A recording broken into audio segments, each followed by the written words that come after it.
Y preocupación ha generado a la comunidad científica la propagación de la viruela del mono por el continente europeo y un primer caso en Argentina. ¿Podría llegar a convertirse en una nueva pandemia? Esto y más se lo preguntamos aquí en el estudio a Claudia Saavedra, académica del Departamento de Ciencias Biológicas de la Universidad Andrés Bello y vocera de la Sociedad Microbiológica de Chile. Doctora, muchas gracias por acompañarnos. Bienvenida. Bien, gracias. Buenos días. A ver, primero, pongamos en contexto esto de la viruela del mono, porque no es una enfermedad nueva, ¿cierto? No, es una enfermedad endémica en África y ha habido varios brotes que ellos han logrado contener, pero claramente, al menos hay evidencia hasta ahora de lo que se sabe, ¿no es cierto?, que habría una persona que habría ido a Londres, ¿no es cierto?, y en Londres esa persona habría tenido contacto con otras, que es lo que inicia un poco el brote. Y si usted piensa, todos los países que en este minuto reportan la mayor cantidad de los casos de la viruela del simio en Europa, sobre todo, son aquellos países en los cuales frecuentemente hay gente que está viajando, ¿no es cierto?, desde África hacia el continente europeo. Entonces, o sea, queda bastante claro el origen. El origen. Y por otro lado, un dato que es bien interesante es que se logró secuenciar. Ahora que tenemos técnicas de secuenciación, ¿no es cierto?, y que lo ocupamos normalmente, sobre todo producto de la pandemia del COVID, se secuenció uno de los muestras de pacientes de Portugal y ahí se determinó que ese virus, por ejemplo, corresponde al virus que venía de Nigeria, que ese virus tiene un origen, incluso estuvo en el 2018 al 2019 en Londres, en Israel, en Singapur. O sea, hay evidencia de que pareciera ser que el lugar de donde provendría hasta ahora, ¿no es cierto?, sería África. Claro, esa trazabilidad... Pero es un tema cultural también, ¿eh? A ver, ¿por qué? Porque en África la gente come roedores, consume simios, hay caza, hay manipulación de animales, hay una vida rural, digamos, bastante común, que por lo tanto haría que este virus se transmitiera, porque es una enfermedad zoonótica, eso quiere decir que se transmite de los animales, en este caso los roedores, a los humanos. Claro. Esas son las vías de infección. Es la vía de infección y porque la manipulación del animal infectado, en este caso las personas que hacen caza, por ejemplo, y en la manipulación del animal para prepararlo, ¿verdad?, en el caso de utilizarlo como fuente de alimentación, o las personas que trabajan, ¿no es cierto?, en el campo, evidentemente van a tener más posibilidad y más oportunidad de infectarse. Doctora Saavedra, ahora muchos se hacen la pregunta y cuando sale esta información sobre brotes o transmisión de esta viruela del simio, del mono, en tiempos de pandemia, cuando hemos aprendido y seguimos sufriendo esto del COVID-19, uno dice, chuta, otra pandemia más. ¿Se puede hacer, yo me imagino que es muy temprano todavía, pero hacer un símil, un paralelo, hay que hacer comparaciones, hay que decir, bueno, estas son cosas distintas? De hecho, esta viruela en particular se conoce de hace bastante tiempo también. Sí, yo creo que en este minuto primero es preliminar como para decir que podría ser una pandemia. Yo creo que eso es demasiado. Demasiado apresurado. Apresurado. Perfecto. ¿Ya? Pero claro, estamos un poco acostumbrados a las sorpresas del COVID y del SARS-CoV-2, entonces a lo mejor eso nos tiene un poco preocupados.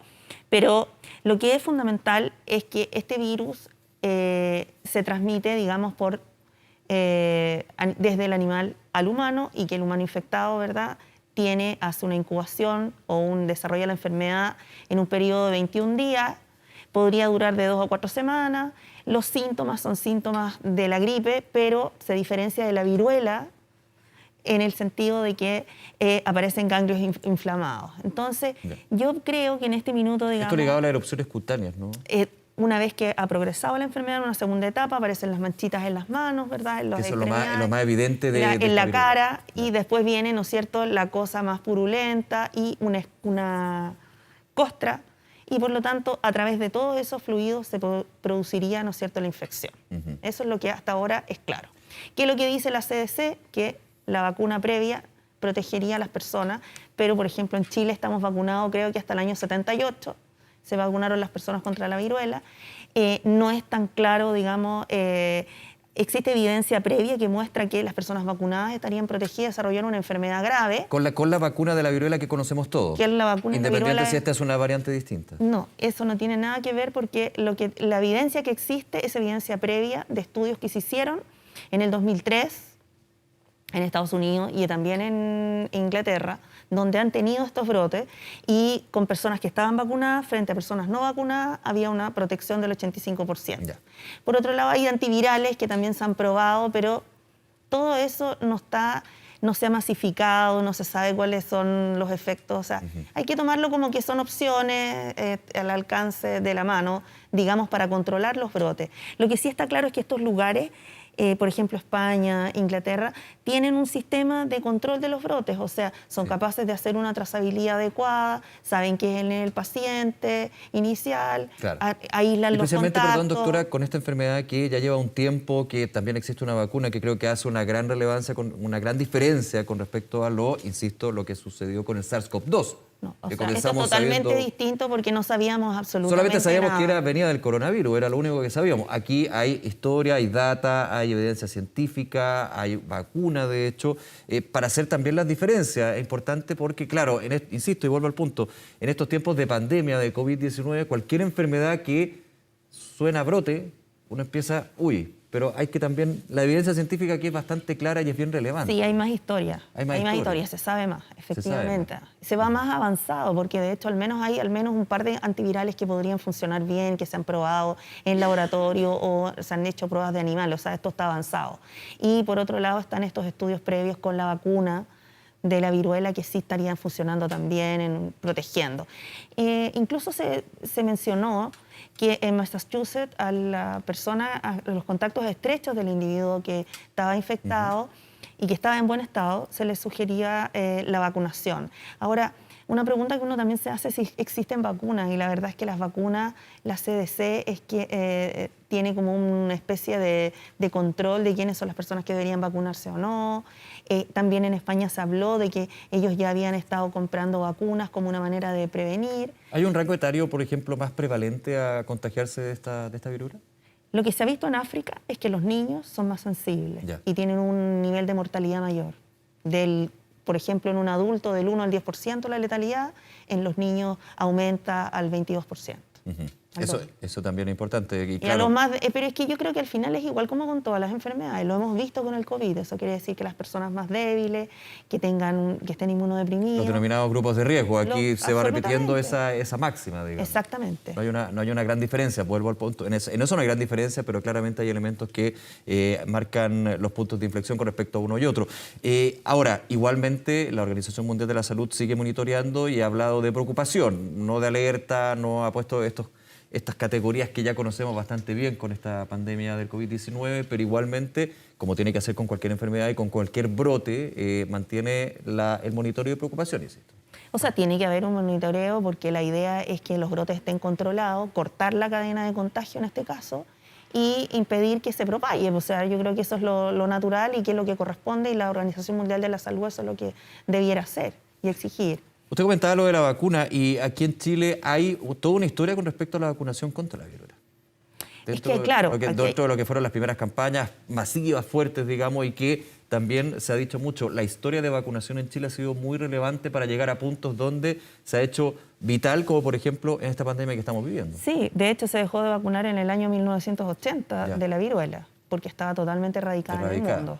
Entonces aquí aparecen por qué esto vuelve y probablemente hay varias teorías al respecto que es muy preliminar, pero son teorías, en el sentido de que luego de la pandemia estuvimos poco expuestos a los virus y eso nos hace más sensibles, una posibilidad. La segunda posibilidad es que evidentemente hay mayor detección ahora. Claro. Tenemos mayor capacidad de detección, tenemos técnicas moleculares que nos permiten detectar la presencia. Perdón, doctora, de hay un punto, porque no necesariamente esta viruela del simio se presenta a nivel gráfico, físico, con estas manchas, con estas erupciones. No, porque también hay Esto es lo más asintomáticos. evidente, pero igualmente puede esa enfermedad estar presente sin esta Sí, erupción. también hay presencia de asintomáticos, así que han detectado asintomáticos. Ya. Entonces, en ese sentido, por eso digo que las técnicas de detección pasan a ser un factor importante ahora también. Y eso podría también ir aumentando el número de personas que asintomáticas se detecta que tienen esta enfermedad. Exactamente. Y eso también parte de lo que se ha vivido Vuelvo siempre al COVID, le pido disculpas, pero es que obviamente en el contexto en que vivimos cualquier enfermedad tiene también una relación en esta convivencia, digamos, de los virus. Y aquí el tema de la trazabilidad de la detección ha ido aumentando a nivel mundial, en algunos países más que otros de todas maneras, y que finalmente encontramos enfermedades que antes más bien pasaban como por otras, digamos, resfríos u otras, ¿no? Sí, yo creo que tiene que ver con eso, pero Ya. tiene que ver también con lo que dice usted, como consecuencia de la pandemia, ¿no es cierto? Hay mucha preocupación respecto a los brotes que se produzcan, pero también tenemos brotes de contaminación por bacteria y no le damos tanto énfasis, probablemente porque se trata de un virus en este caso, ¿no es cierto?